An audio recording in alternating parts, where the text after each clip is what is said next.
దేవుని వాక్యములో ఇలాగుంది, సత్యము మనల్ని స్వతంత్రులుగా చేయును. Truth will set you free.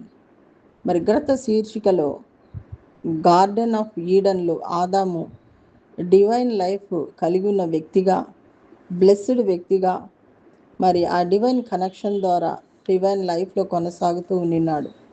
ఎందుకంటే దేవుడు ప్రతినిత్యము వారిని విజిట్ చేస్తూ వారితో మాట్లాడుతూ ఉండడాన్ని బట్టి సంబంధం కలిగి ఉన్నారు. వారు దేవుని ఒబే చేస్తూ దేవుని ఆరాధిస్తూ ఉండేవారు. Obeying God is also worshipping the lord. ఆ విధంగా వారు దేవునితో కనెక్షన్ కలిగి ఉన్నంత వరకు జీవంలోనే ఉన్నారు.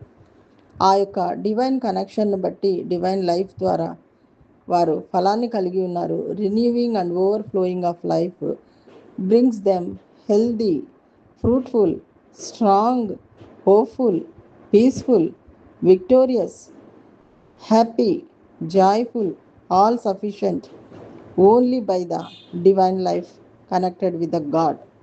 కానీ ఒకరోజు ఆదాము డిస్కనెక్ట్ అయిపోయాడు దేవుని దగ్గర నుంచి.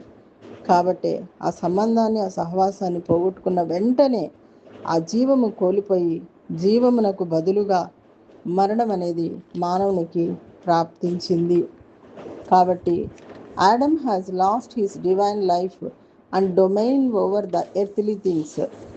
కాబట్టి ఆదాము దేవునితో కనెక్షన్ పోగొట్టుకోవడం, ఆ నమ్మకాన్ని వాక్యం మీద పోగొట్టుకోవడం, ఆ మాట మీద పోగొట్టుకోవడం ద్వారా ఇదంతా బ్యాడ్ ఈవెంట్గా జరిగిపోయింది. అయితే దీనికి కారణము సాతానుతో కనెక్షన్ పెట్టుకోవడము, సాతాను మాటల మీద నమ్మకం పెట్టుకోవడం వల్లనే మరి ఈ మరణము మానవునికి ప్రాప్తించింది.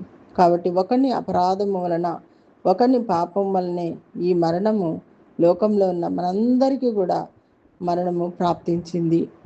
కాబట్టి ఆ జీవం నుండి వచ్చే ఆరోగ్యము, శక్తి, బలము, ఫలము, అక్షయత, అధికారము పోగొట్టుకొని మరణము, అక్షయమైపోవుట, అనారోగ్యము, బలహీనత, ఫలహీనత, ఓటమి, భయము, అపజయము, అవమానాలు, నిందలు, శాపాలు ఇలాగా మనం భరించాల్సి వచ్చింది.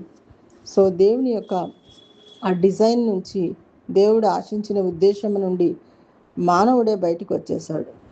కానీ దేవుడు మానవుని విడిచిపెట్టలేదు. Still God loves human being. అందుకనే ఆయన మానవుని ఈ మరణం నుండి విడిపించాలని, రక్షించాలని ఆయన కృపగా ఈ లోకానికి వచ్చాడు. వచ్చినటువంటి ఆ కృపగల దేవుడే యేసుక్రీస్తు ప్రభువు. యేసుక్రీస్తు ప్రభువు ద్వారా మనమందరం కూడా రక్షణ పొందుదుము గాక. ఆమేన్.